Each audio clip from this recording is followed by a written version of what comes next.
दोस्तों नमस्कार, मैं राम सूरत यादव। अब प्रधानमंत्री मोदी को तीसरी बार शपथ लेना या लेने देने से रोकना अब बहुत बड़ी समस्या हो गई है, क्योंकि अब प्रधानमंत्री मोदी को बीजेपी के ही कई ऐसे बड़े दिग्गज नहीं देखना चाहते कि प्रधानमंत्री तीसरी बार सत्ता में वापसी करें या प्रधानमंत्री तीसरी बार मोदी पुनः प्रधानमंत्री बने। क्योंकि आपने देखा है कल जैसे प्रधानमंत्री मोदी जी प्रधानमंत्री पद से इस्तीफा दिया, उसके बाद बीजेपी के अंदर ही अंदर बड़े बड़े दिग्गज बगावत पर उतर आए। कल आपने देखा है जो मुख्यमंत्री महाराष्ट्र के पहले रह चुके हैं देवेंद्र फडणवीस, उन्होंने भी कल ही इस्तीफा दे दिया। क्या मतलब है इसका, क्या रहस्य है? और अब आप देख रहे हैं बड़े बड़े दिग्गज बीजेपी के, वो चाहे नितिन गडकरी हो या शिवराज चौहान हो, कई ऐसे बड़े बड़े दिग्गज अब खुल करके बगावत पर उतर आए हैं। और इनके पीछे का रहस्य ये है कि आरएसएस पहले से ही नहीं चाह रहा है कि किसी भी तरीके से प्रधानमंत्री मोदी तीसरी बार सत्ता में वापसी करें और प्रधानमंत्री स्वयं मोदी ही प्रधानमंत्री बने। ये आरएसएस कतई नहीं चाह रहा है। और इसी के कारण अब बड़े बड़े दिग्गज जो बीजेपी के थे, अब वह सब खुल करके बगावत पर उतर आए हैं। और आज हम इसी पर खुलासा करेंगे कि क्या प्रधानमंत्री मोदी अब तीसरी बार प्रधानमंत्री पद की शपथ लेंगे कि नहीं लेंगे। अगर हमारे चैनल पर पहली बार हैं तो चैनल को लाइक सब्सक्राइब कर ले और वीडियो को अंत तक देखें। पूरा सच हम आपको बताएंगे कि अब प्रधानमंत्री मोदी के लिए बहुत बड़ी मुसीबत हो गई है कि तीसरी बार प्रधानमंत्री मोदी शपथ लें। ऐसा हम इसलिए कह रहे हैं कि आपने देखा है 10 वर्ष जिस तरीके से मनमानी सत्ता को प्रधानमंत्री मोदी ने चलाया,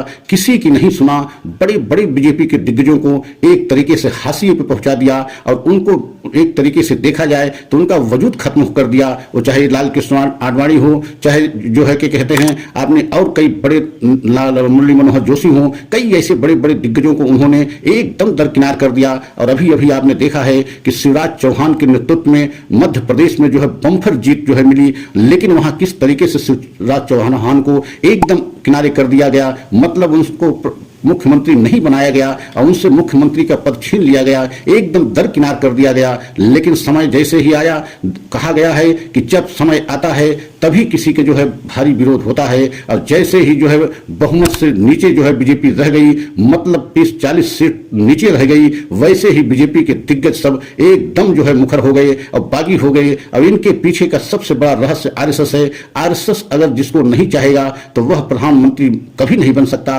और यहां तक कि आरएसएस नहीं चाहेगा तो आप किसी बड़े पद पर भी बीजेपी में नहीं रह सकते हैं, क्योंकि बीजेपी का जन्म आरएसएस की वजह से हुआ है और आरएसएस का ही पूरा कंट्रोल बीजेपी पर रहता है। लेकिन प्रधानमंत्री मोदी जी जब से 2014 से प्रधानमंत्री बने, पूरी तरीके से आरएसएस को हाशिए पर पहुंचा दिया और आरएसएस की किसी तरीके से सहमति या तालमेल की आवश्यकता नहीं समझे। और यही कारण है कि आज पूरी तरीके से आरएसएस विरोध में उतर आया है। और आरएसएस के बड़े बड़े दिग्गज एक तरीके से बीजेपी में आज भी मौजूद हैं, चाहे वो शिवराज चौहान हो, चाहे नितिन गडकरी हो। बहुत सारे ऐसे बड़े बड़े दिग्गज हैं जो आरएसएस के ही प्रोडक्ट माने जाते हैं। और आप जानते हैं कि आरएसएस के ही पूरे देश में कार्यकर्ता फैले हैं। यहां तक कि आज मध्य प्रदेश में इतनी बड़ी जीत बीजेपी को मिली है तो उसके पीछे आरएसएस की ही देन है, क्योंकि पूरी तरीके से मध्य प्रदेश में आरएसएस एक तरीके से इतना बड़ा जाल फैलाया है कि वहां की पूरी जनता आरएसएस के इशारे पर चलती है। और कई साल से, लगभग 15 साल से सत्ता में शिवराज चौहान रहे, लेकिन उनको 34 बार जब मुख्यमंत्री बनना हुआ तो प्रधानमंत्री मोदी ने उनको दरकिनार कर दिया और वहां से उनको हटा दिया। तो आप समझ सकते हैं कि इस समय पूरी तरीके से बीजेपी के बड़े बड़े दिग्गज अब बगावत पर उतर आए हैं और चाहते हैं कि प्रधानमंत्री मोदी को तीसरी बार शपथ लेने से रोका जाए। और आरएसएस भी यही चाहता है कि प्रधानमंत्री मोदी तीसरी बार सत्ता में प्रधानमंत्री नहीं बनेंगे। इसके लिए आरएसएस को कुछ भी करना पड़े, जरूरत पड़ी या जिस तरीके से विशेष सूत्रों से खबरें आ रही हैं छन करके, ऐसा प्रतीत होता है कि बीजेपी भी कई खंडों में बंट सकती है, बीजेपी टूट सकती है।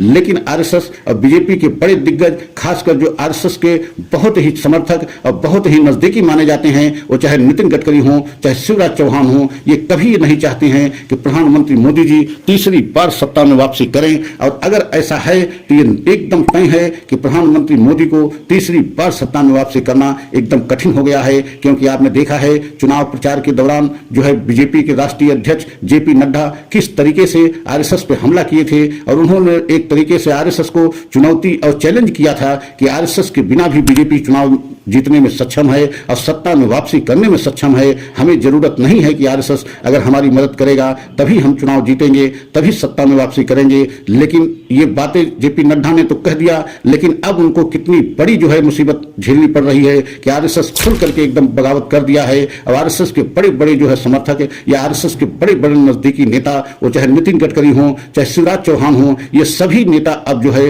बीजेपी के अंदर नहीं बल्कि खुल करके अब मोदी जी के सामने आ गए हैं। और इसी कड़ी में जो है एक तरीके से उत्तर प्रदेश के मुख्यमंत्री योगी आदित्यनाथ भी हैं। योगी आदित्यनाथ को भी लग रहा है कि उनको भी बहुत जल्द जो है मुख्यमंत्री पद से हटाया जा सकता है। और आप जानते हैं योगी आदित्यनाथ भी जो है मोहन भागवत के बहुत करीबी माने जाते हैं। तो आप समझ सकते हैं योगी आदित्यनाथ, शिवराज चौहान, नितिन गडकरी ये ऐसे बड़े दिग्गज नेता हैं कि अगर ये बगावत कर गए तो प्रधानमंत्री मोदी को तीसरी बार सत्ता में वापसी करना बहुत बड़ी कठिनाई हो जाएगी। और ऐसा प्रतीत होता है कि अब प्रधानमंत्री मोदी को तीसरी बार सत्ता में वापसी करना कठिनाई है।